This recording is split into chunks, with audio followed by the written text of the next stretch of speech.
شب بخیر دوستان عزیز، تماشابینان همیشگی شبکه ورزش. اینک تا انجام موسم امساله چمپیونات تاجیکستان بین دسته‌های لیگ عالی 4 دوری دیگر باقی مانده است و در همین وقت و ساعت هر هفته ما باشیم راجع به بازی‌های چمپیونات لیگ عالی کشور در برنامه 90 دقیقه با تحلیل و بررسی و شرح و توضیح. البته همه بازی‌ها رو مورد یک بحث قرار خواهیم داد و چون همیشه در برنامه ما کارشناسان فوتبال هم زیاد بودند و امروز در برنامه 90 دقیقه ما با همکارمون پرویز محمد امین راجع به بازی‌های دوره 14 چمپیونات تاجیکستان صحبت خواهیم کرد. خوش آمدید پرویز به برنامه 90 دقیقه.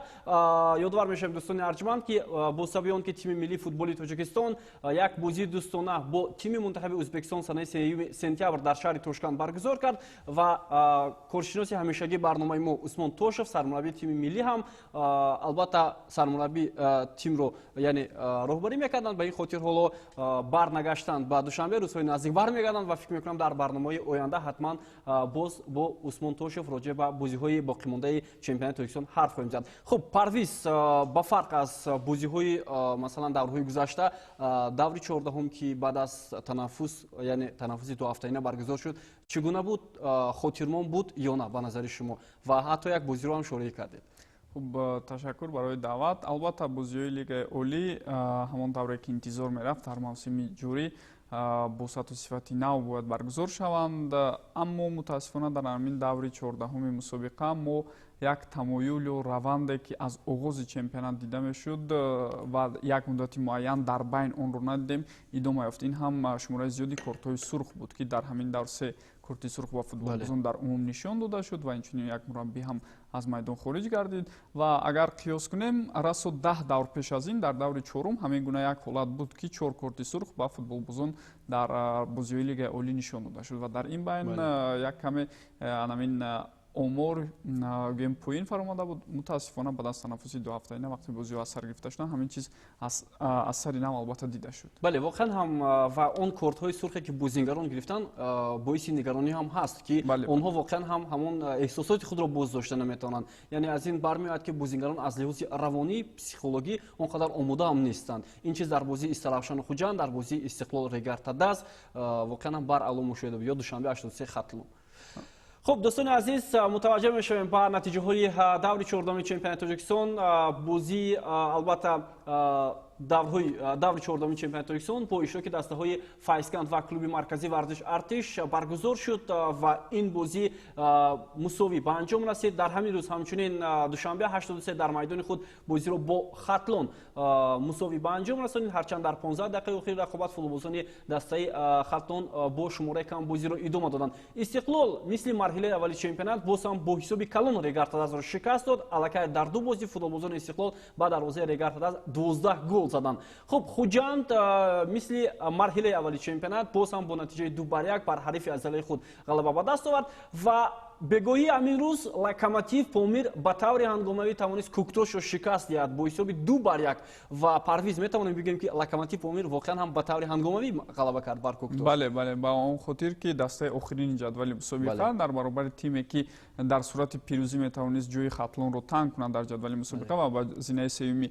این مسابقه برای انگیزه لوگی برای شاگردان محمد جان حبیب‌الله بود، اما لوکوموتیو توانست در این بازی نتیجه بسیار هم خوب رو برای خود تامین کند و آنها از زینه دهم اکنون به زینه هشتم میبرند و بازی ارزنده هم نشان داده توانستند. خب واقعا هم بار اول دیدیم که چگونه یک بازی دست جمعانه در حیاتی دسته لوکوموتیو پامیر دیده میشه. شاید همون بازی دوستانه که با ازبکستان و خوجان اونها برگزار کردن این چیز کار داد. شاید ممکن با اون خاطر که خودی فوتبالبازان الهیده دسته لوکوموتیو پامیر هم در صحبت‌ها میگفتند که نرسیدن همین جامعه‌های تعلیمی و تمرینی با آنها جهت اشتراک در بازی تاثیر منفی خود رو رسونیده است. بله.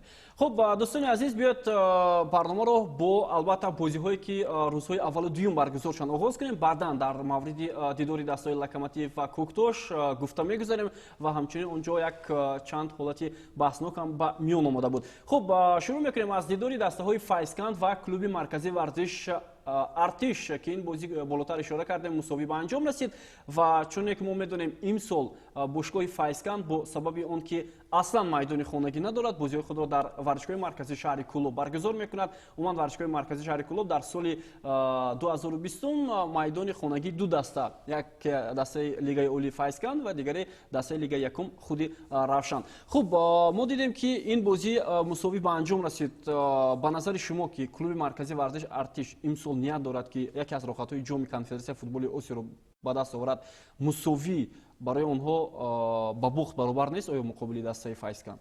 Не, ба он хотир ки бобо дар сафар бар муқобили Файзканд бозӣ кардан бисёр мушкил аст дар майдони хонагии онҳо. Таҳлилҳо нишон доданд ки танҳо Хуҷанд ва Истиқлол тавонистанд дар майдони хонагии Файзканд бар ин бошгоҳ пирӯз шаванд ва дастаҳои дигар ҳамагӣ ноком шуданд. Чӣ Регартад аст, чӣ Хатлон ва чӣ Куктошу дигар бошгоҳҳо дар баробари Файзканд дар майдони хонагии онҳо дучори нокумӣ шуданд. Маълум аст ки Тоҳир Муъминов кори бисёр хубро дар даста роҳандозӣ кардааст, агарчанде ин мавсими аввали иштироки онҳо дар лигаи олист. Бисёри футболбозон таҷрибаи гӯем хуби иштироки барқарорро дар ин мусобиқа надоранд, вале кори дастаҷамъона нисбатан хубтар ба чашм мерасад ва онҳо дар майдони хонагии худ тайёр ҳастанд дар баробари дилхоҳ ҳариф барои гӯем соҳиб шудани имтиёз мубориза баранд ва ин корро амалан онҳо дар баробари клуби марказии варзиши Артиш ҳам нишон доданд. Ва имсол бубинед се дастаи ки аз лигаи якум ба лигаи олӣ омаданд аслан талош доранд ки дар лигаи олӣ боқӣ бимонанд. Ба фарқ аз Локомотив Помир, Файзканд Душанбе 83 ҳоло ба ин ҳадаф наздиктар мешаванд ва агар мо ба ҳайати ҳарду даста таваҷҷӯҳ кунем, ба фарқ аз Локомотив Помир ҳайати онҳо комилан дигар аст, яъне онҳо натиҷаи хуб ба даст оварда метавонанд. Хуб, муваффақияти дастаи Файзкандро ки дар миёнаи ҷадвал қарор дорад ва эҳтимолияти боқӣ мондан дар лигаи олӣ аст, шумо дар чӣ мебинед? Уман аллакай даста 14 бозӣ кард ва фикр мекунам натиҷаи хуб ҳам аст барои онҳо. Ман фикр мекунам инҷо истоди мураббиён кори хубро ба роҳ монда истоданд дар ҳайати даста. Ҳамчунин дар равзанаи гузариши тобистона боз чанд футболбозе ки нисбатан дар дастаҳои қаблии худ камтар бозӣ мекарданд, вале маълум буд ки потенсиалу иқтидорашон зиёдтар аз ин аст. Ба тим ҷалб шуданд, он мавқеҳое ки заиф буд дар ҳайати даста каму беш мукаммал карда шуд ва ин чиз акнун оҳиста оҳиста натиҷаи худро дода истодааст. Бале, воқеан ҳамин гуна аст. махсусан Саид Мухтор Азимов, муҳофизатгари собиқи дастаи Истиқлол ба ин тим рафт ки ҳамеша дар курсии эҳтиёти дастаи Истиқлол буд. Умуман фикр мекунам як интихоби дуруст ҳам ҳаст аз ҷониби худи сармураббии даста Тоҳир Муъминов ки таҷрибаи хеле ҳам баланд дорад, махсусан бо фаъолияташ дар дигар дастаҳои иштирокчии лигаи олӣ. Вале дар ин рақобат онҳо ҳатто метавонистанд пирӯз шаванд, вале муваффақ нашуданд, чун дар қисми дуюм зарбаи задаи Артём Гайдаш натиҷаи бозиро куллан тағйир дод ва афсарон ҳам дар сафар тавонистанд соҳиби як хол бишаванд. Вале албатта сармураббии дастам то андозае ба бозии шогирдонаш ба натиҷаи ин рақобат қаноатманд набуд. Вале як ҳолати баҳснок дар ҳамин бозӣ ба сар зад. Аслан ин дар нимаи аввалии рақобат буд, махсусан ҳамон ҳолате ки қоидавайронкунӣ дар ҷаримагоҳи дастаи клуби марказии варзиш Артиш буд. Хуб, ба назари мо ки онҷо довар ягон қарори нисбати ин набаровард. Хуршед Дадабоев, довар аз шаҳри Хуҷанд, ин бозиро ҳакамӣ мекард ва албатта ҳамин гуна ҳолатҳо ҳастанд ки умуман таъсир мерасонанд ба рақобати дастаҳо. Ва ҳоло мо имкон дорем ки андешаи сармураббиёни дастаҳоро бишнавем. Ҳарду сармурабба, яъне Тоҳир Муъминов ва инчунин сармураббии дастаи клуби марказии варзиш Сергей Жиски ки чӣ гуфтанд ва албатта ҳамкорони мо баъдан дӯстони арҷуманд суҳбатро идома хоҳем дод. Мы потеряли 2 очка, безусловно, и не потому, что они нам нужны, потому что второй тайм показал, как мы должны были играть в первом. Но, знаете так, есть такое понятие, как стучи, не можешь достучаться. В том перерыве, когда поменялся тон, поменялись немножко эмоции, как я себя, извините за выражение, кстати, так не вел давно, но я имею в виду эмоционально и убедительно. Но, знаете, душу не греет о том, что я достучался, начали лучше играть. Но мы потеряли 2 очка. Бозӣ рӯз хуб буду, неки аму то, что истирохат буд, 2 ҳафта истирохат, ин фоида намекунад барои команда. Яхлода ёрдам мекунад, фоида мекунад, яхлода не. Играво тонуси бозӣ команда гум мекунад. Мусовии рӯза бозӣ як на фоида кард, на мо ба фоида кард, на ЦСКА да ба фикр. Мо даим хол дар кор буд, ЦСКА даим хол дар кор буд. Неки бо мусавӣ кардем ки мисол дарвозабон чизи хато мекунад, бовар кунед, ами айсар истод, ами хатои дарвозабон мо чанд холо нагирифтодем. Қисми якум мо бехтар бозӣ кардем, қисми дуюм ЦСКА бехтар бозӣ кард. Барои ки замини ЦСКА фоида кард, замини мо фоида накард. ва бозӣ. бештар дар бозӣ ба кадом футболбозон такя кардед? Аз онҳое ки баромаданд ва бозӣ даромаданд, аз кадоми онҳо умед доштед ки як бозӣ дар хатти ҳуҷумӣ ки дар хатти ҳимоя ки ба фикри шумо бояд ки дар ин бозӣ хуб нишон медод? вай намекунем, натиҷа намегирем ки кадом бозигар хуб бозӣ кард, кадом ганда бозӣ кард. Мисол дута крайни полузащитников ду тайм баъди ҳамун бозӣ ки мисол дам гирифтем, 2 ҳафта дам гирифтем, омода набудем ду тайм бозӣ карда. Барои гуфтем дута юра алиш кардем ки гуфтем бозӣ алиш кунем, бозӣ суръати бозиро давом кунем ки не ки ё биромадан суръати бозӣ пеш накардем. خب عموما طاهر مومینوف هم از خانهاش برمیاد که از حیاتی خود روزی نیست در این رقابت، یعنی از اون حیاتی که در کرسی احتیاطی دارد مقابل دسته کلوب مرکزی ورزش ارتش. و هر دو مربیان هم از همین نتیجه ناراضی بودن خود رو پنهان نکردن. اینجا با فکر سرمربی دسته فایزکند همراه شدن ممکن است، با اون خاطر که چون از حیاتی فایزکند فرض کردیم با حیاتی منتخب کشور یگان فوتبالباز دعوت نشده بود. از همین سبب آنها طول 2 هفته تقریبا گویم از فوتبال بزرگ کنار رفته بودند و چطور مربی میگوید با آنها کمی تاثیر منفی خود رو رسونیده است و در ادامه همچنین هم مشکلات دومی که فایزکند از آغاز موسم دارد با دروازه‌بان خود، یعنی اشتباه‌های او اشاره شد و البته در همین گونه بازی‌ها بعد از تنفس حالا ما گفته نمیتونیم که همه بازیگران از نگاه جسمانی خود رو پورا آماده کردن و طول 90 دقیقه بازی خود نشان میدن. اونهایی که در کرسی احتیاطی بودن وقتی اونها هم با میدان برآمدن اونها هم نتیجه نشان دادن نتونستن. درباره سخنهای سرگئی ژیتس که همین رو قید کردن ممکن است که این مربی این یک موسم دوم از فعالیت کرده است در لیگ اولی.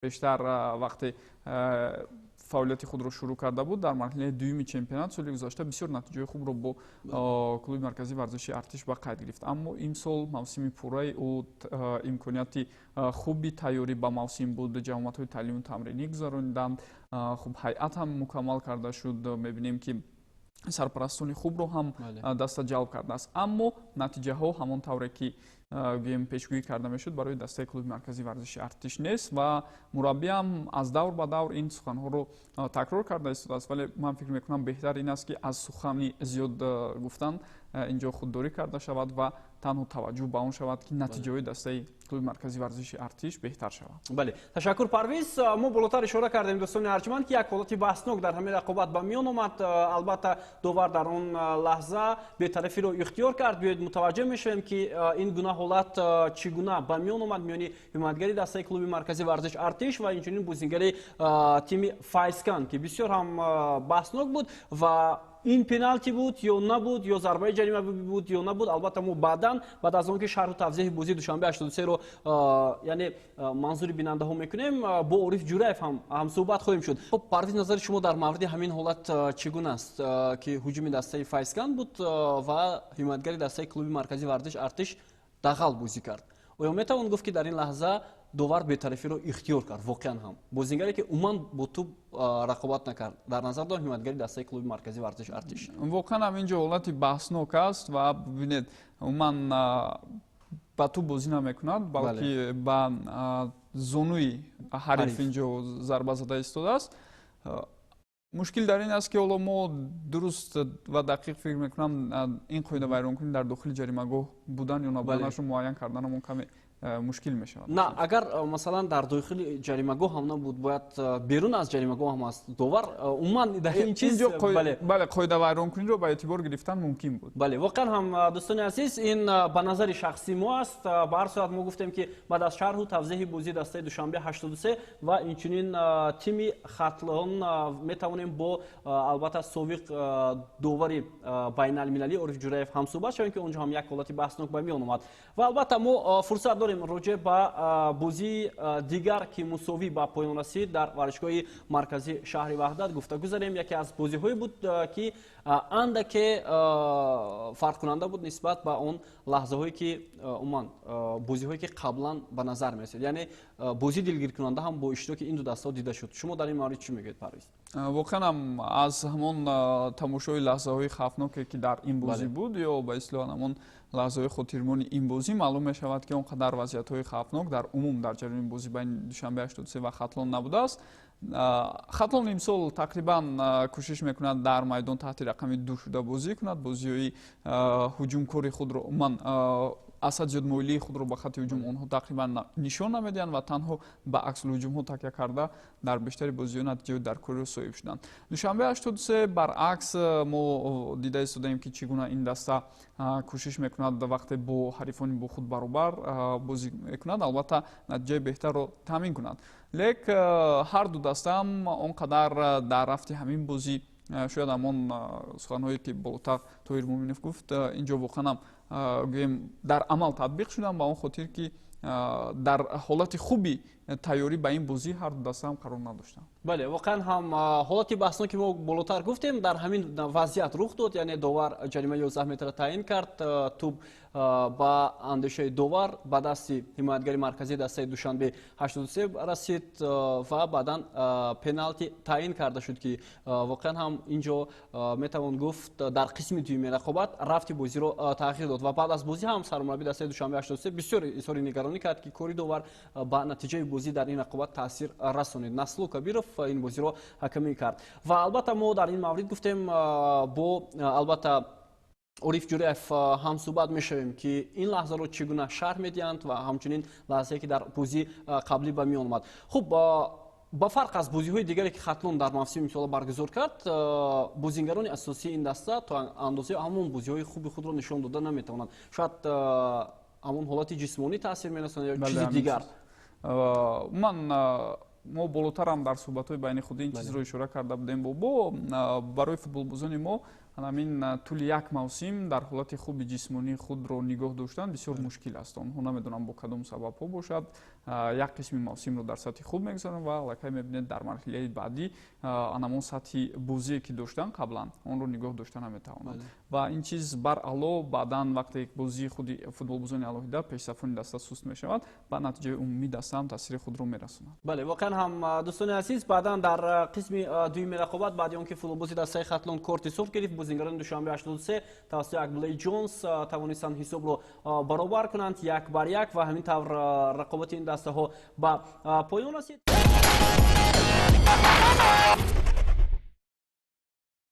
идомаи барномаи 90 дақиқа аст. дӯстони арҷманд ки ба таври мустақим ҳоло манзури шумо гардида истодааст ва болотар гуфтем ки имтиёзро дастаҳои Душанбе 83 ва Хатлон байни ҳам тақсим карданд. Хатлон ҳамоно дар зинаи сеюми ҷадвал қарор мегирад ва баъд аз он ки боз кӯктош ба бохт рӯбарӯ шуд, фикр мекунам мавқеи шогирдони Аслиддин Ҳабибуллоев дар ҷадвали чемпионат боз ҳам беҳтар шуд. онҳо айни ҳол талош мекунанд. ман фикр мекунам Хатлон аз ин ба баъд боз барои натиҷаҳо талош мекунад, чунки қабл аз ҳамон бозӣ маълум шуд ки даста як сарпарасти муайянро ҳам пайдо кард. ин бисёр хушҳолкунанда аст. бале ин бисёр хушҳолкунанда аст ки сол ба сол гӯем дастаҳои футболи кишварамон дар бахши идоракунӣ ё мудирияти худ ва муваффақиятҳои назаррас ноил шуда истоданд ва ҷалби сармоягузорон, сарпарастон боис бар он мешавад ки албатта гӯем натиҷаҳо ҳам беҳтар шаванд ва дар умум аз нигоҳи молиявӣ таъминоти онҳо хуб шавад. бале ба истиснои он дастаҳое ки айни ҳол наметавонанд аз ин ҷиҳат хубтар беҳтар бошанд, махсусан чемпиони 7 каратаи Тоҷикистон бошгоҳи футболи Регартада аст ки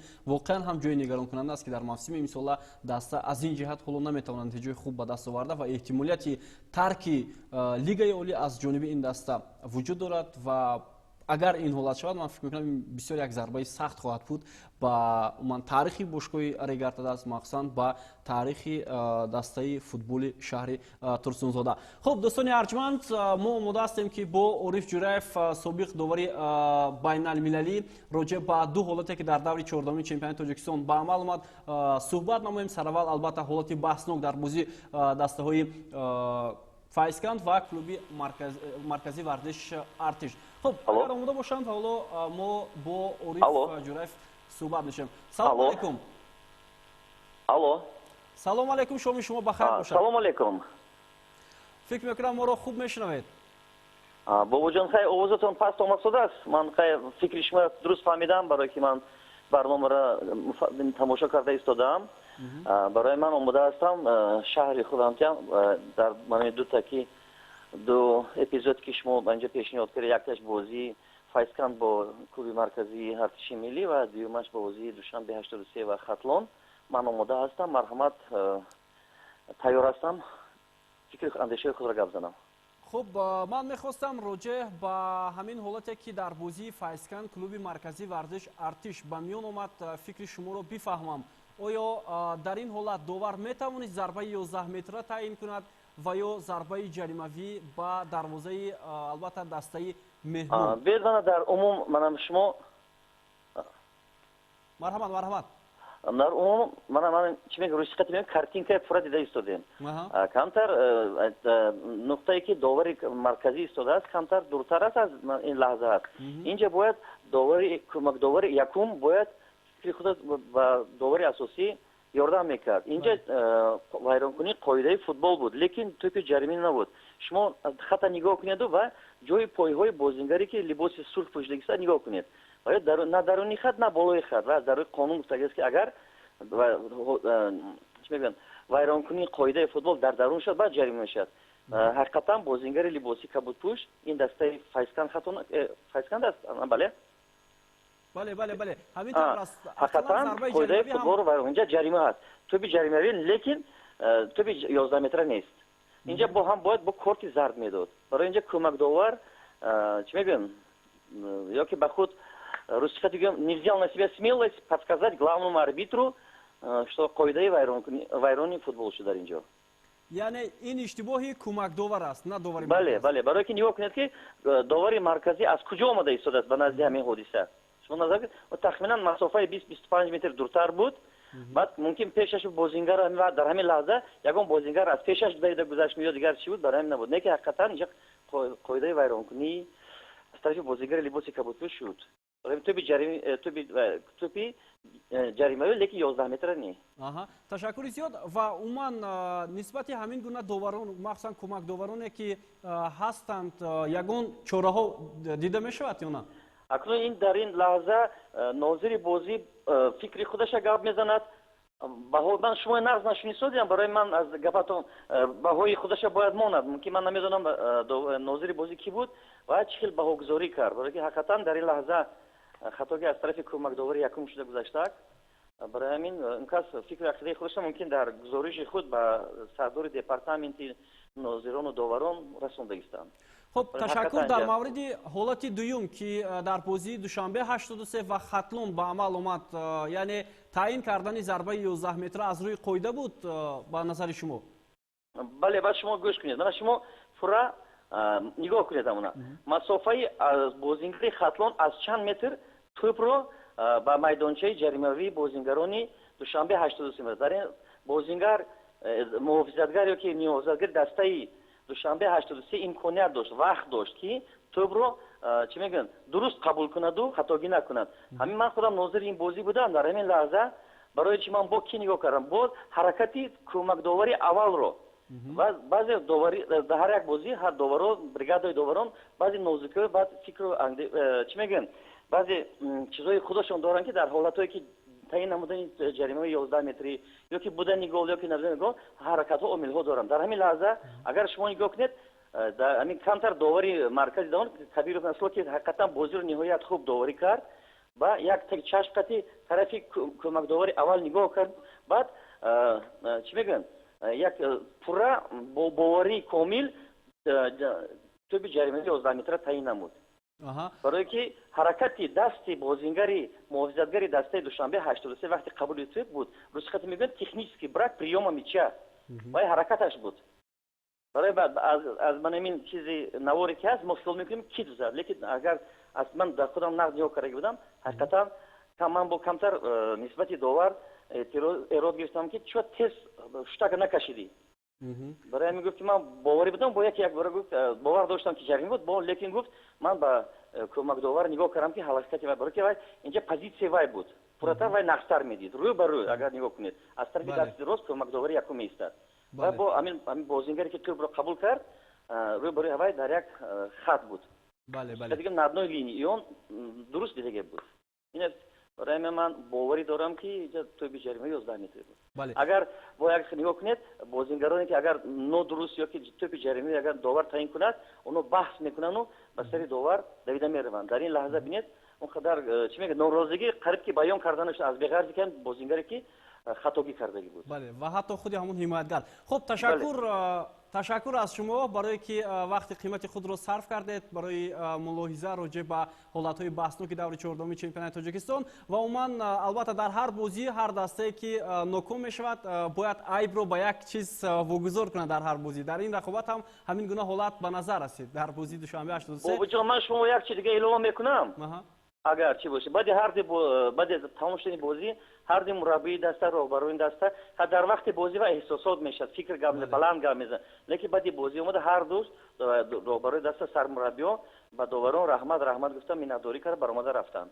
ин маъно он дорад ки хайр мехостанд ҳарду ғалаба кунанд, лекин футбол аз замин хатогӣ ҳасту аз бурдборию бохт ҳаст. барои ҳамин ягон эроди нисбати доварон нагуфтанд ба ман. бале, ташаккури зиёд. муташаккирам аз шумо Ориф Олтинович барои як суҳбати самимӣ. воқеан ҳам умед дорем ки дар барномаҳои баъдӣ боз роҷеъ ба ҳолатҳои баҳснок суҳбат хоҳем кард. خب دوستان عزیز، عارف جورایف بودند سابق مربی بین المللی از تاجیکستان که در چمپیونات تاجیکستان هم یکی از داوران فعال بودند. راجع به البته دو حالت بحثناک در بازی امروزه گفتند. خب در پایان همین رقابت فوتبالباز دسته دوشنبه 83 دلشاد رسولوف اندیشه خود را راجع به این بازی بیان کرد. گوش میکنیم و بعدا برنامه را ادامه خواهیم داد. ما با این بازی خیلی بسیار تیاری داشتیم. خواستیم که غلبه به دست آوریم.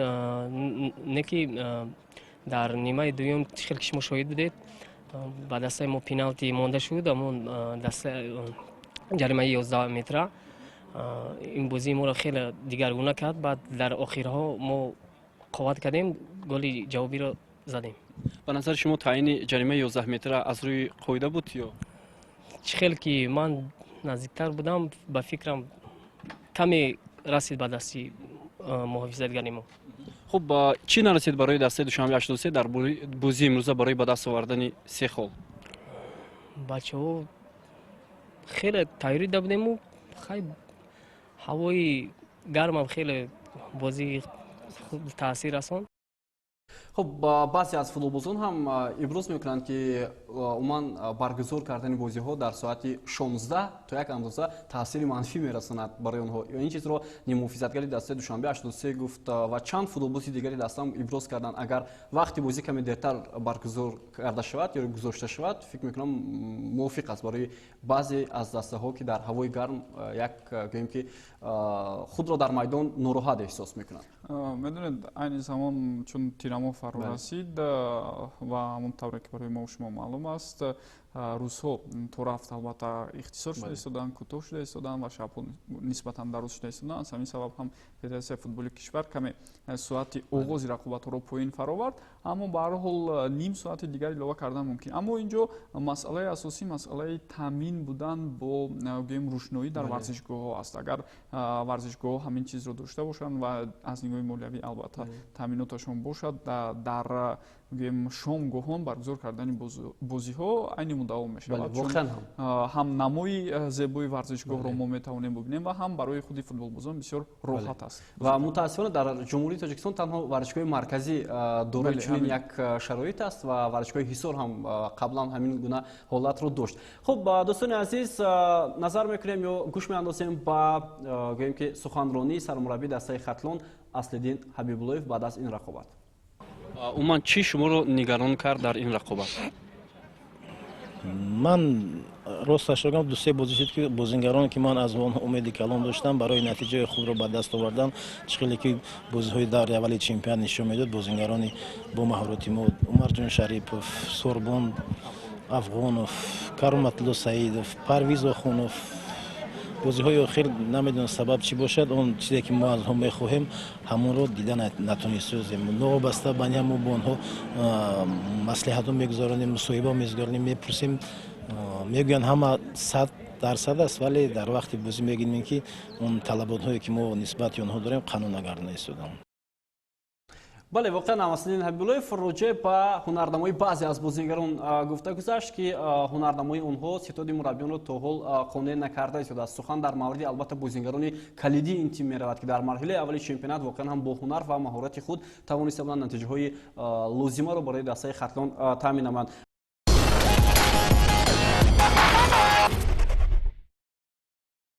خب پرویز یکی از بازی‌هایی که در این دور انتظارهای خیلی هم زیاد رو البته در پای داشت این دربی ولایت سوخت بود با اشتراک دسته خوجند و استراشن که ما اصلا یک بازی جالب رو از هر دو دسته انتظار هم بودیم. قریب همین گونه صحنه‌ها رو تماشا کرده توانستیم و خوجند باز هم توانست غلبه به دست آورده. خب غلبه خوجند رو شما از مهارت انفرادی هر یک بازیگر این دسته بها میدید یا غلبه دسته‌ای بود؟ дар умум албатта дар футболи кишвар хеле ҳам хуб аст ки ҳамин мафҳуми дерби ба ҳамон шакле ки мо фарз кардем дар дербии суғдзамин мебинем хуб фаҳмида мешавад ҳам аз ҷониби мухлисон ҳам аз ҷониби худи дастаҳо моҳият ва мазмуни ин ҳатто худи футбол дар сатҳи хеле ҳам хуб дарк карда мешавад ва ин чиз албатта бисёр хушбинкунанда ҳам ҳаст. Дар умум бояд гуфт хуҷанд бо дар назардошти он зарфият ва имконоте ки дорад он ҳайате ки дорад ман фикр мекунам албатта вазифадор аст ки дар чунин бозиҳо барои ба даст овардани се имтиёзи зарурӣ талош кунад ва амалан ин чизро ҳам дар бозии мазкур дидем ва фикр мекунам албатта маҳорати инфиродии футболбозони алоҳида инҷо таъсири худро гузоштанд ва худи даста ҳам кӯшиш карда истодааст то як бозии муайяни даставиро ба роҳ монад. бале аслан дар хуҷанд он футболбозони ҳунарнамоӣ мекунанд ки таҷрибаи хуби бозӣ ё қаблан дар тими миллиро доштанд ва ҳоло ҳам бозикуни тими миллӣ ҳам маҳсуб меоманд. Аммо то як андоза дар мавсими имсола бозии дастаҷамонро дар тим дида наметавонем. ин намедонам аз кадом сабаб бошад, шояд ивазшавии мураббиён буд ки дар оғози мавсими имсола мураббии серб ин тимро роҳбарӣ мекард, баъдан ҳаким фузайлов ба тим омаданд, вале қабл аз он рустам хоҷаев ҳам фаъолият кард чанд муддат, яъне бидуни сармураббии асосии тим ва то як андоза бозии худи хуҷанд нигаронкунанда аст, чун онҳо аслан гуфта мешуд қабл аз мавсими имсола ки даъвогари асосӣ барои чемпионӣ ҳастанд дар баробари Истиқлол, вале ҳоло бубинед тафовути дастаи Истиқлолу хуҷандро чӣ қадар аст ва ҳатто як ғалабаи дигар Истиқлол аллакай метавонад чемпион кунад ва хуҷанд танҳо барои зинаи дуюм чанд соли охир мубориза мебарад. Оё ин барои як дастае ки ҳамеша маблағҳои хеле ҳам гарон сарф мекунад ва барои ба даст овардани ҷоизаҳо талош дорад, ин таъсир намерасонад умуман дар мавсимҳои оянда? бобо мо борҳо пештарам вақте дар бораи дастаи хуҷанд ҳарф зада будем ин нуктаро ишора кардем ки инҷо на танҳо ивазшавии мураббиён балки зуд иваз шудани худи футболбозон он нафароне ки ба ҳайати дастаи хуҷанд ҷалб мешаванд муҳим аст. Бубинед чӣ гуна хуб ҳамин сол чӣ қадар легионерҳои нав омаданд ва футболбозони дигар ба даста ҷалб шуданд ё солҳои пеш чӣ гуна аст. Хотирам ҳаст ҳамагӣ 2 сол пештар аз ин зери роҳбарии Нумонҷои Юсупов онҳо каму беш ба Истиқлол гӯем рақобат нишон дода буданд ва то ба даврҳои охир то моҳи сентябр ҷазобият дар чемпионат нигоҳ дошта мешудем ва танҳо ҳамин бозие ки дар варзишгоҳи марказӣ буд бо ҳисоби 1-0 хотима ёфт, онҷо бартарии Истиқлолро таъмин кард ва онҳо баъдан чемпион шуданд. 2 соли охир мебинем фарқ байни Истиқлол ва хуҷанд дар ҷадвали мусобиқа хеле ҳам бузург аст. Ин чизро мо бар алло гӯем дида метавонем ва хуҷанд дар умум ҳанӯзам бо такя ба ин ё он футболбози алоҳидаи худ яъне ҳунар маҳорати инфиродии онҳо натиҷа нишон дода истодааст ва муҳим аст акнун албатта истиҳоди мураббиён таҳти роҳбарии ҳаким фузайлов баҳри ба роҳ мондани як бозии дастаҷамона кӯшиш кунанд. Бозии дастаҷамона ки шуд оҳиста оҳиста натиҷаҳои хуб ҳам ба даст меояд ва тадриҷан онҳо ба як машина ё як дастае табдил меёбанд ки метавонанд ҳатто дар бозиҳои нисбатан мушкил ҳам бо такя ба ҳамон характери худ ба иродаи бисёр қавии худ пирӯзиҳои заруриро ба даст оранд ва бо ҳамин роҳ гӯем наздиктар шаванд ба Истиқлол. Ба ҳар ҳол фарқ байни онҳо воқеан хеле бузург аст. Шояд набудани футболбозони маҳаллӣ ҳам таъсир месонад, чунки футболбозони маҳаллӣ аслан дар бисёре аз тимҳо мегӯянд ки кастияки асосии тим маҳсуб мешавад. Бубинед Истаравшан қариб ки 80% ҳайатро маҳз бозингарони маҳаллӣ ташкил медиҳанд ва дар ҳама давру замон ки даста ба кадом ҳолат рӯбарӯ аст онҳо барои тими худ содиқ мемонанд. Аммо дар хуҷанд солҳои ахир ин чиз умуман вуҷуд надорад ва куллан бозингарони маҳаллиро намебинем. Мактаби футболи дастаи хуҷанд дар кадом сатҳ аст? Оё барои ҳайатҳои асосӣ футболбоз омода мекунанд ё не? Ин бисёр суоле ҳаст ки фикр мекунам ҳатман бояд ҷавоби онро пайдо кард. Хуб дӯстони азиз, дастаи хуҷанд бидуни сармураббии тим ҳаким фузайлов ин ғалабаи худро ба даст овард бо сабаби беморӣ. Тибқи иттилоъҳои дарёфта ҳаким фузайлов дар бозии имрӯза иштирок накарданд ва Рустам Хоҷаев тимро дар ин бозӣ бисёр ҳам ҳассос роҳбарӣ кард ва ба ҳар сурат онҳо тавонистанд соҳиби 3 имтиёз шаванд. Хуб дар поини ин рақобат ҳам Рустам Хоҷаев ва Алиёр Ашурмамадов андешаҳои худро иброз карданд доир ба ин бозӣ мешунавем ва баъдан барномаро идома медиҳем. аз назари ман имрӯз бозӣ хеле ҷолиб гузашт. фикр мекунам ҳақиқатан дерби суғд буд. раҳмат ба бачаҳо ки нақшае ки мо кашидем иҷро кардан, ҳамон вазъиятҳое ки доштем ба дарвоза нарасондем. дар бораи бозӣ гуфтаниам ки албатта ҳама медонист ки ин дерби вилояти суғд аст ва ин бозиҳо ҳама вақт бо мушкилӣ мегузарад ва мо ба ин чизо омодагӣ доштем ва ба фикри ман агар қисми аввал мумкин камтар ҳамдигарфаҳмӣ набуд ва камтар бозингаро мумкин боварӣ надоштанд ки бозӣ ҳамихел равиш мегирад, лекин дар қисми дуюм ба фикри ман бозӣ бо тарафи мо гузашт ва метонистем бо якчанд голи дига занем, лекин албатта футбол бо ҳамин зебост ва хурсандем ки ҳамин голи дуюмро дар қисми дуюм задем ва ғалаба кардем. خب قریب که خوجان امسال بدون جایزه موند، алакай истиқлол барои қаҳрамон як қадами дигар боқӣ мондааст. Дар ҷоми Тоҷикистон ҳам онҳо иштирок надоранд ва танҳо барои синаи дуюм мубориза мебаранд. Хуб, мегузарем ба бозии чемпиони ҳашкаратаи Тоҷикистон Истиқлоли Душанбе ки дар майдони худ бо Регар Татас бозӣ кард ва аниқ буд ки инҷо албатта футболбозони Душанбе бартарии хеле ҳам калон нишон медиҳанд ва танҳо ҳисоби бозӣ аниқ набуд дар ин рақобат. Хуб, Парвиз, ин бозиро шумо шории кардед, яке аз бозиҳои муҳимам барои дастаи Истиқлол буд ва бо ҳисоби калони 6-1 ба анҷом расид. Хуб, набудани Виталий Левченко ки бо сабаби корти сурх гирифтанаш дар бозиҳои қаблӣ дар ин рақобат иштирок накард, эҳсос мешуд ё ҳамон гӯем ки услуби бозӣ ҳамон гунае ки буд ҳамон гуна идома кард?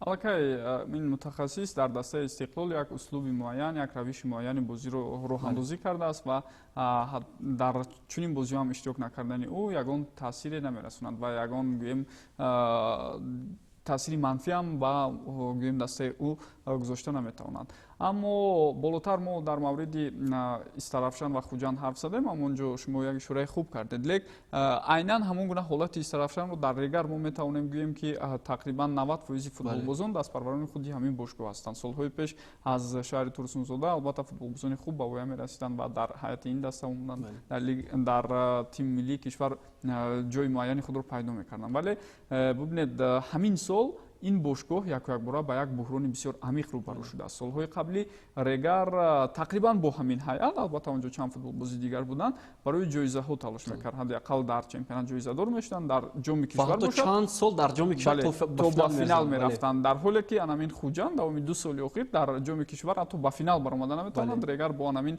ҳайати номукаммали худ ба ин чиз қодир буд. Лек ин мавсим ман фикр мекунам ҳамаи ҳамон мушкилиҳое ки қаблан дар дастаи Регар Татас буд, ҳамаи онҳо ҷамъ шуданд ва акнун ин мисли як бори вазнин шуд, вақте варзишгар дар толори машқӣ нисбатан сангҳои вазнинтарро мегузораду мехоҳад болои сари худ бардорад ва якбора даст ё ягон қисми дигари бадани худро мешиканад. Ва Регар ҳамин гуна ҳолатро пушти сар карда истодааст. Онҳо дар майдон ягон идеяи муайян надоранд, барои чӣ бозӣ карда истоданд, ба чӣ хотир мехоҳанд натиҷа нишон диҳанд, бо чӣ бозӣ мехоҳанд дар лигаи олӣ боқӣ монанд, дар амалу ҳаракати футболбозони ин тим дида намешавад ва ин чиз бисёр нигаронкунанда аст ки чӣ тавр як бошгоҳи соҳибноми футболи кишвар ки гӯем 7 карат қаҳрамони кишвар ҳам ҳаст ва дар саҳнаҳои байналмилалии футбол ҳам борҳо шарафи кишварро арзанда ҳимоя кардааст, ба чунин ҳолат рӯбарӯ шуд. Хуб, дар ҳоле ки ин даста мавсими гузашта мо дида будем ки чӣ гуна натиҷаҳо ба қайд гирифта буд ва дар Регар ман фикр мекунам инҷо шояд оло дақиқ дар ин бора ҳарф задан ҳам мушкил бошад, аммо ҳамон мушкилоти молиявӣ вобаста ба пардохт нашудани музди маоши футболбозон таъсири худро мерасонад. Ё як дафъа вақте музди маоши худро гирифтанд, як пирӯзӣ насиби онҳо шуд. роҳбарияти дастаро шояд зарур аст дар 4 даври боқӣ монда зуд маоши онҳоро сари вақт диҳад ба он хотир ки натиҷаҳо хубтар шаванд. Бале, воқеан ҳам вагарна ин даста ба лига якум меравад. Бале, ва ҳатто эҳтимолияти аз байн рафтан ҳам вуҷуд дорад. Бале, ин чиз ҳам муҳокима шудааст. Бале, хуб, дар мавриди ҳайати дастаи Истиқлол гуфта мегузарем. Рустам Соиров ва Шеридин Бобоев ҳарду ҳам дар ҳайати асосӣ омаданд. Манучер Ҷалилов бо сабаби он ки каме бемор будааст дар ин бозӣ ширкат накард. Хуб, мо интизор доштем ки Рустам Соиров дар ин бозӣ ки ба ҳайати асосӣ омад, кам ба ҳайати асосӣ меояд, як гӯем ки шумораи голҳои худро зиёд мекунад. Аммо баръакс Шеридин Бобоев чунин бозии ҷолибро нишон дода тавонист. Ва Шеридин назар ба ҳамдастаҳои дигари худ Алишер ва Манучер нисбатан голи камтар зада буд. Ман фикр мекунам ӯ пайти муносиб ва яъне фурсати бисёр хубро пайдо кард. Дар ҳамин бозӣ 4 гол ба номи ӯ навишта шуд. Дар дохили ҷаримагоҳ бисёр ҳаракатҳои хуб дошт ва вақте партофтҳои ҳамдастҳояш равон мешуданд дар қабати дуюм бисёр хуб бо сар ҳаракат мекард ва дар умум бозии Истиқлолро метавонем албатта тариф тавсиф кунем, махсусан ҳайати тақрибан омехтае ки мураббӣ дар ҳамин бозӣ ба майдон овард. Ваҳдат Ҳанунов бисёр бозии хуб нишон дод. Муҳаммадҷон Раҳимов ки ӯ ҳам дар ҳайати асосии ин мавсим хеле кам ба майдон баромада истодааст, ҳамин рӯз дар бозӣ дар баробари Регар бисёр ҳунарнамои олӣ нишон медоданд. Ва дар дақиқаи 40-уми ҳамин рақобат як корти сурх буд дар ҳайати Истиқлол. Онҷо Амирбек Ҷурабоевро аз майдон хориҷ карданд. Регар баъд аз шурӯи қисми дуюм зуд голи якуми худро ба ҳадаф расонинд ва чунин интизор мерафт ки акнун ҷазобият ба ҳамин бозӣ мумкин баргардад, яъне эҳтимоли нисбатан ҷолибтар сурат гирифтани идомаи ин бозӣ ҳам ҳаст. Вале бубинед, Истиқлол 10 нафара дар баробари Регаре ки 11 нафар дар майдон бозӣ мекард тӯли 50 дақиқаи боқимондаи ин бозӣ 2 гол зиёдтар зад. дар ҳоле ки мо 4 голи Истиқлолро пештар аз ин ҳам дида будем. яъне қудрати дастаи Истиқлол воқеан ҳам ноб аст, аз он ки онҳо бо шумораи кам ҳастанд нисбат ба ҳарифи худ баландтар аст. Бале, инҷо албатта аз мутамарказии даста ва мукаммалу пурра шакл гирифтани онҳо дарак медиҳад дар муқоиса бо дастае ки паҳну парешон будананд. Бале. Ва дӯстони азиз, ғалабае ки дастаи Истиқлол ба даст овард, имтиёзи навбатии онҳоро таъмин кард ва акнун як ғалаба ва ҳатто як мусовӣ ҳам метавонад дастаи Истиқлолро чемпиони мавсими имсолаи Тоҷикистон гардонад, пешакӣ албатта. Ва дар поини рақобат ба ҷои Виталий Левченко ки мо гуфтем дар ин бозӣ ширкат надошт, Анвар Нурқулов, мураббии калони дастаи Истиқлол, андешаҳои худро баён кард. Мебинем ки Анвар Нурқулов собиқ бозингари дастаи Истиқлол ва ҳоло мураббии ин даста чӣ гуфт? Ребята полностью выполнили свою установку, как мы говорили. Каждый сыграл на своем месте, что должен был сделать. Хочу сказать спасибо своим ребятам, что они выложились полностью, и результат не заставил себя ждать.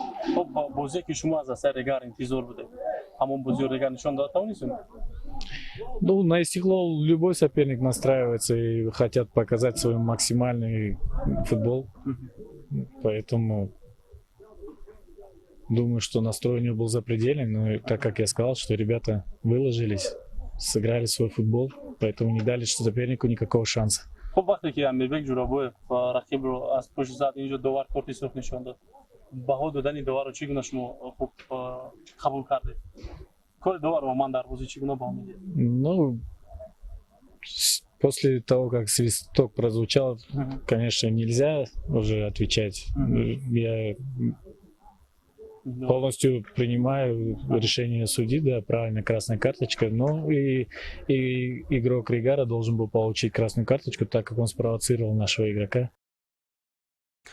вақте ки бозингар иғво меандозад, ӯ албатта як коре мекунад ки ҳариф нисбати ӯ як амалеро анҷом бидиҳад ки довар ӯро аз майдон хориж мекунад. Ман фикр мекунам амали анҷомдодаи Амирбек Ҷурабоев то як андоза нодуруст ҳам аст, чун бозингари бо таҷриба ноб аст аз он ки ҳариф ба ӯ иғво меандозад ё чӣ, ӯ бояд бозиро идома бидиҳад. ва Акбар Шелдори Ораш дар ҳамон лаҳза легионери эронии дастаи Регар аст. Воқеан ҳам бо дасташ каме ба қафаси синаи ҳариф зарба зад ва Амирбек шояд чандон сахт набуд, аммо Амирбек дар ҷавоб ба ин вокуниш нишон дод ва бо пӯяш ҳаракат кард. Довар ман фикр мекунам ҳамин ҳолати дуюмро дид, ҳолати якумро дида натавонист, ба он хотир ки ӯ каме гӯем аз канор буд ва ба пуррагӣ ин чизро дида наметавонист. Вале амали бо пӯ иҷро кардаи Амирбекро ӯ хуб дид ва албатта барои чунин кор хонохо ба футболбоз корти сурх нишон дод.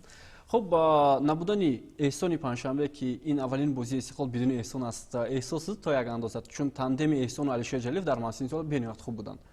در این بازی البته با خود دادن بسیار مشکل است، به اون خاطر که سطح حریف فرق کنند. بود شاید بازی‌های بعدی که نسبتاً حریفان جدی‌تر با استقلال روبرو میشن، برای مثال در دوران آینده خطلون اونها مهمون خطلون میشوند، باز در این بین البته مهمون روشن هم میشوند در مسابقه جام. به هر حال سطح دستای اشتراکی لیگ یکم و لیگ اول فرق میکنند. من فکر میکنم بهتر به خود دادن ما ممکن میشود، اما ما از همین موسم دیده استودیم که خورشید تیمور جورایف در هیئت اساسی استقلال در چند بازی که هم دستای با تجربهش نیستن و جای اونها با میدان میبرد و تدریجا این فوتبالباز جوان خود را به طور хуб албатта тавсия буда истодааст то ин ки дар бозиҳои баъдӣ ҳам дар ҳайати асосӣ ба майдон барояд ва партоби голован ҳам дар ин рақобат анҷом дод. Хуб дӯстони азиз, ҳамкори мо Иномдин Аҳмадзод бо капитани дастаи Истиқлол Алишер Ҷалилов як суҳбат анҷом дод. Тамошо мекунем ва баъдан барномаро идома медиҳем. бозии хуб гузашта аст. Камакак дига аст мондааст ки мо чемпион мешем. нурамита ҳар бозӣ барои мо очко хеле даркор аст. خب با فکر شما کدام دسته از همه زیاد برای دسته استقلال رقیبی سرسخت بود؟ با گفتی من خوجان بود. خب برزور نشدن بازی‌های افریقا چی تاثیر رساند با بازی شما؟ ما خیلی با افریقا تیار شدگی بودیم. تیمبول ما لیگ چمپیون سال کردگی بودیم. بعد لیگ چمپیون تیاری خیلی خوب دیدگی بودیم. برو در ترکیه بود تیاری خیلی زور بود و بزرگ شد که برای این خیلی کسال خیلی این خیلی شد که افریقا نمیشد. یک سوال دیگه بعدی برگشتن تیم منتخب بعضی تیم منتخب چگونه با هم پیش میاد؟ چه گفتم خیلی командаи сборни Ӯзбекистон хеле хуб аст. Неки мо бачаҳо ҳама ҳаракат карда будем. Хеле бой додем. Хостем ки хубтар бозӣ кунем, афсӯс нашуд. Кам будем дар чӣ? Кам дидем. Ма гуфтим ман бояд бисёртар бозӣ кунем.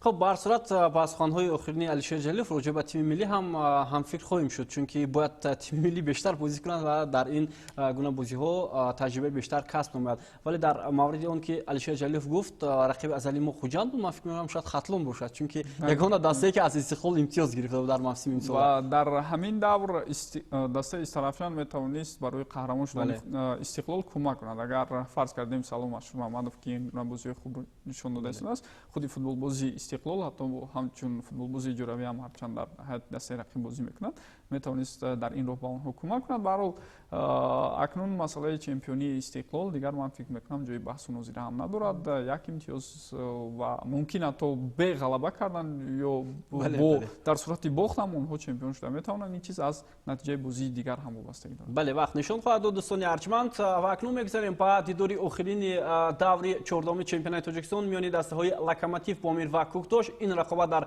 ورزشگاه نوحه رودکی برگزار شد با اون خاطر که لوکوموتیو پامیر یکچند بازی‌های خود را امسال در این میدان هم برگزار کرد. یکی از بازی‌های بسیار هم دیدنی بود با اشتراک این دو دسته و شاگردان مبین ارگاش بر صورت یکی از بازی‌های بهترین خود را نشان دادند و توانستند صاحب سه خول شوند. خب قبل از این رقابت با سرمربی دسته کوکتوش محمدجان حبیب‌اللهیف جایزه بهترین مربی ماه آگوست از جانب لیگ فوتبال تاجیکستان تقدیم کرده شد با مبلغ پولی. البته این چیز مهمتر است برای متخصص و اینچنین فوتبالبازان و با دالر یودگوروف نیم محافظتگر این دسته هم چنین جایزه تقدیم کرده شد که در ماه آگوست البته غلبه‌های دسته کوکتوش هم زیاد بودند و دالر یودگوروف هم نتیجه‌های کامل برای دسته مذکور نشان داده توانست.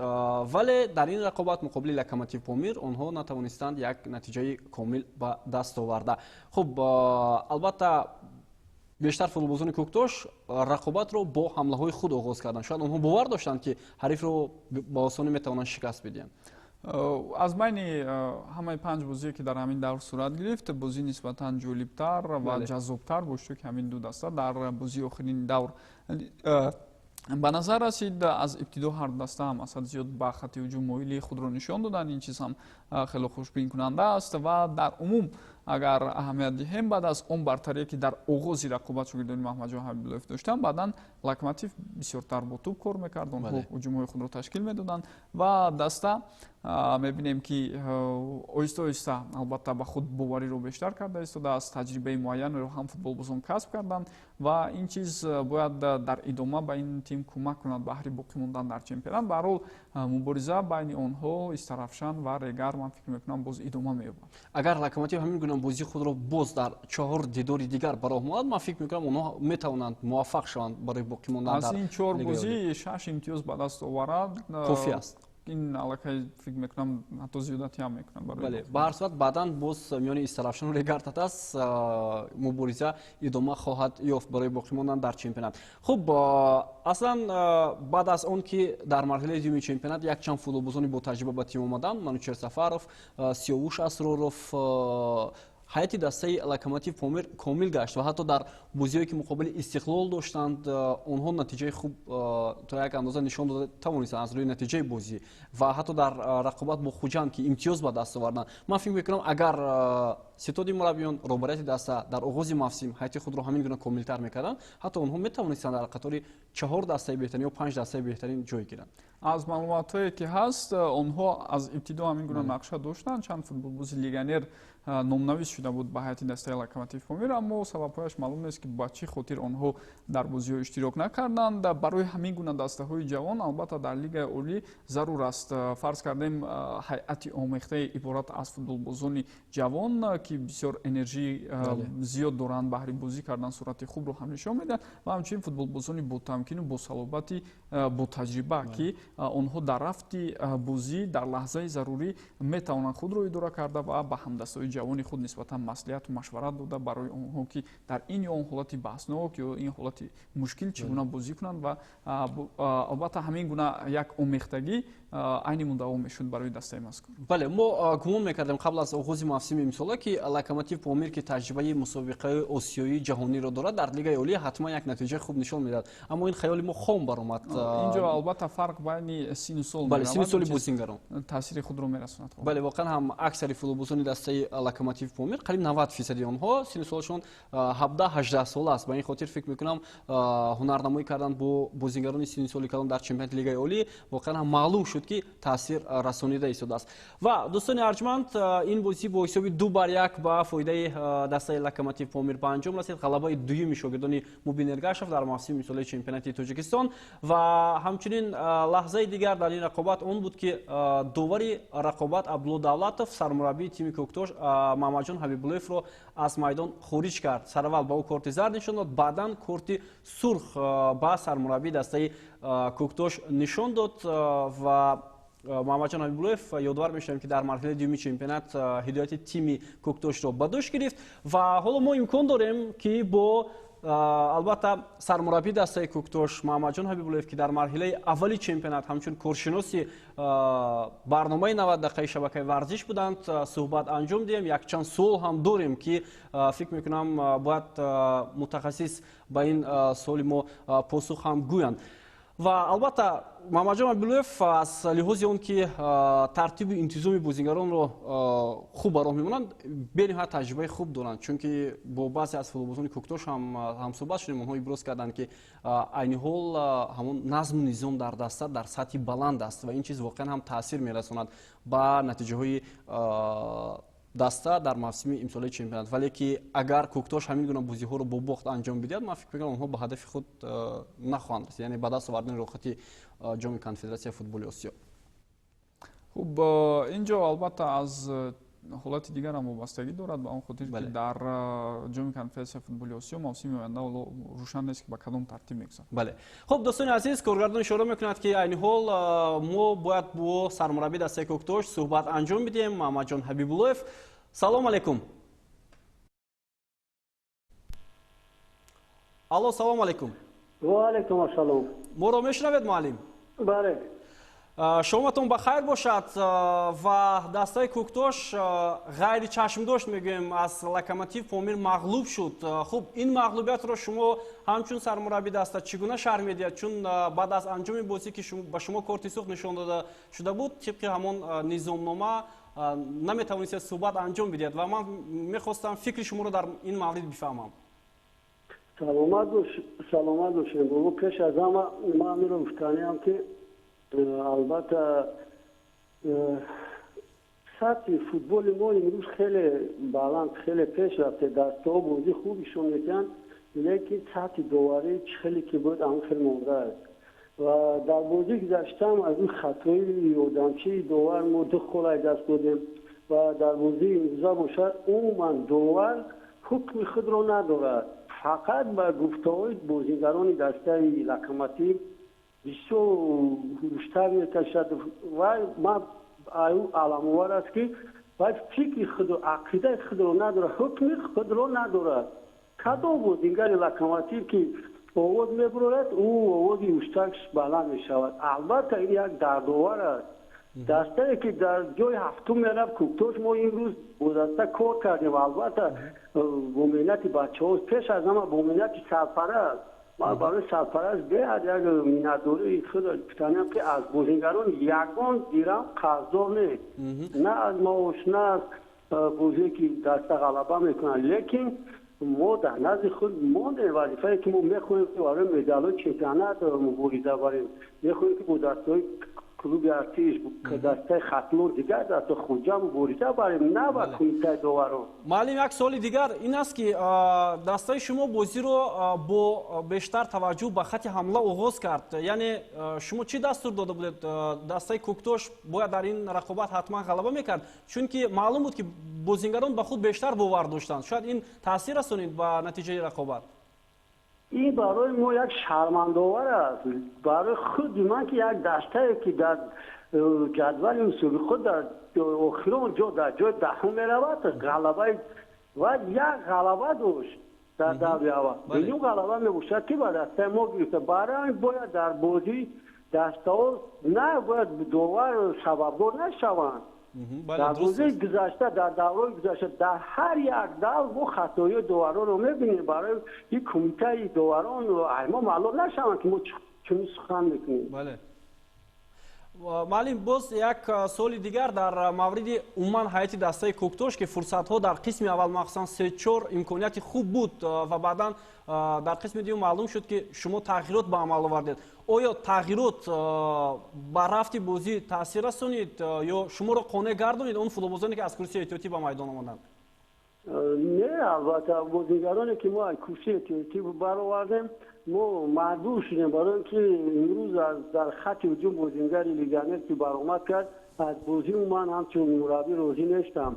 بعدا باز یک چیز دیگر رو گفتنیم که ما بنجامین لیگانر گانگی رو در قسمت دوم چمپیونات گرفته بودیم او از سببی که در شرطنامه‌اش که اول موسم که بازیگر لوکوموتیو بود در چمپیونات در دور اول یگان بازی نگذرانده است لیکن بعدی که با دسته ما گذاشتن یک شرطنامه بین دستا بوده است که بنجامین در بازی بین دو این دسته بازی کردن حق ندارد و من یک چیز دیگر رو گفتنیم که این فکر عقیده های سال گذشته است خیلی که ما در موسم سال دیدیم در لیگ قهرمان ها کاوتینو بازیگر بارسلونا بود لیکن او در بازی فینالی برآمده 2 گل به دروازه بارسلونا زد چرا باید فدراسیون فوتبال را ندهد اگر بازیگر لوکوموتیو حق ندارد یا که ما میدونیم که بازیگران خوجند هم که امروز در فایکا بازی میکنن بر ضد خوجند بازی کردن نمیتونن این یک چیز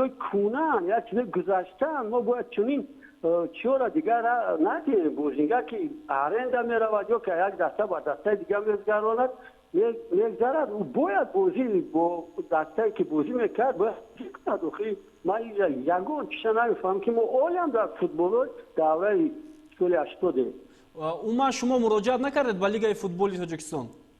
من نمیدونستم من فقط پیش از بازی خبر یافتم که هم خیلی بین وقتی که بنجامین به دسته کوکتوش میگذرد او حق بازی کردن نداره در این واقعه لیکن چنین حکما بود اول نه که در فوتبال حاضره چنین حکما نیست نه اگر که فیفا چنین چیزا رو دستگیری میکرد برای چی کاوتینو یا که ما میدونیم بازیگر زنیت بازیگر بهترین بازیگر به دسته آرسنال گذاشته بود لیکن او با ضد زنیت هم بازی میکرد یگان در اینجا چیز نیست او بازیگر میخواهد که از دیگر دسته بازی خود رو ایشون یا با ضد دسته کشیند. معلم دلیر یادگورف هم که در هیئت دسته کوکتوش است مقابل کلوب مرکزی ورزش ارتش به میدان نآمد یعنی همین گونه قراردادها بود کو همین من چنین قراران درست در این فوتبال امروزه چنین قراران نباید باشد فدراسیون فوتبال باید اجازه ندهد که مثل امروز بازیگر کوکتوش و دسته کلوب ارتش گذشت او بازیگر حق ندارد چنین نیست دیگر در فوتبال امروزه ما از مثال آردی کاوتینو رو آوردم که بازیگر بارسلونا بود او برآمده بر ضد بارسلونا در بازی فینالی بازی کرده یگانه 2 گل به دروازه خودی دسته که او رو آرنده داده است. معلم تشکر از شما و باور داریم که تیم شما حتما در 4 دور دیگر که در پیش است نتیجه خوب به دست می آورد و حتما با مقصد خود که در این موسم آنها باید رخصت جام کنفرانسی فوتبال آسیا را به دست آورند نویل می شود. سلامت باشی بابا. تشکر زیاد دوستان عزیز. محمد جان حبیب‌الله بودن سرمربی دسته کوکتوش که با چند سوال ما پاسخ گفتند و البته در ادامه برنامه ما باز گویم که چیزهای دیگر داریم، یعنی بهترین بازیگری دور، بهترین گل دور و اینچنین هیئت رمزی دور چمپیونات تاجیکستان و حالا متوجه میشویم که حمایتگری دسته کوکتوش ایرج رجب و حملهگری دسته لوکوموتیو پامیر اسلام زویروف در پایان رقابت با همکاران ما چی گفتند؟ بازی خیلی خوب گذشت، اما دسته جوانان خیلی دسته خوب هستند. اما امروز ما برای 3 اچکو 3 خالد بازی کردیم، اما در نصیب ما نبود است. اما بردی دست، اما لوکوموتیو شد. سبب باخت چیست؟ سبب باخت با بازی اهمیت ندادن دسته بود. اما با فکری غلبه با پیش حرکت کردیم، اما 2 گل به جا رو خوردیم. با ما بازی امروز خیلی در کار بود و ما تیاری دیده این بازی رو غلبه کردیم و بچه‌ها حرکت کردن، بازی رو 2-1 بردیم. Ну, игра получилась немного сумбурная, особенно начало матча. Ну, хотел бы поблагодарить своих ребят, что за самоотдачу выложились, да, добились положительного результата. Волевая трудная победа. Ну да, не сказать, что она трудная, просто мы никак в ходе сезона не можем донести до ребят, что они могут играть, но они не верят в свои силы просто, или делают все не так, как на установке мы им говорим. Ну вот сегодня вроде что-то получалось, но опять же много брака и в стандартах, и в игре в обороне. Много недоработок, так скажем.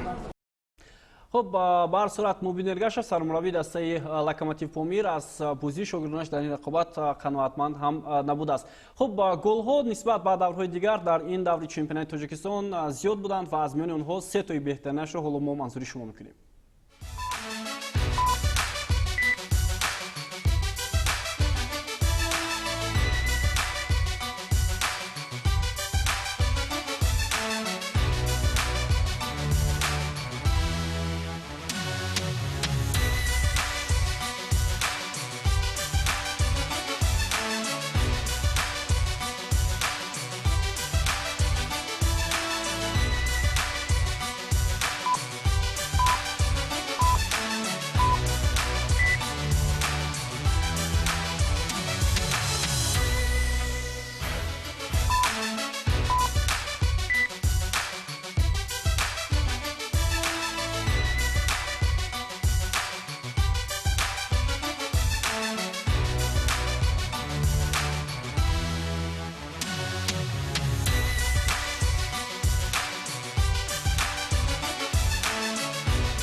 خب دوستان عزیز، گل‌های زیبا در این دور خیلی هم زیاد بودند. به هر صورت 3 تا شما منظوری شما کردیم و از روی فرضیه شبکه ورزش بهترین گلی دور 14 چمپیونات تاجیکستان گلی زده فوتبالباز دسته فایسکان انور مرودوف با دروازه کلوب مرکزی ورزش ارتش پامیر بود. مبارکباد میگیم بازیگری دسته فایسکان رو و این اولین فوتبالبازی است در حیط دسته فایسکان که امروز با همون قطاری بهترین گویم بازیگران یا بهترین فوتبالبازان شامل میشد که از روی فرضیه شبکه ورزش همین گونه عنوان رو نصیب میگردد.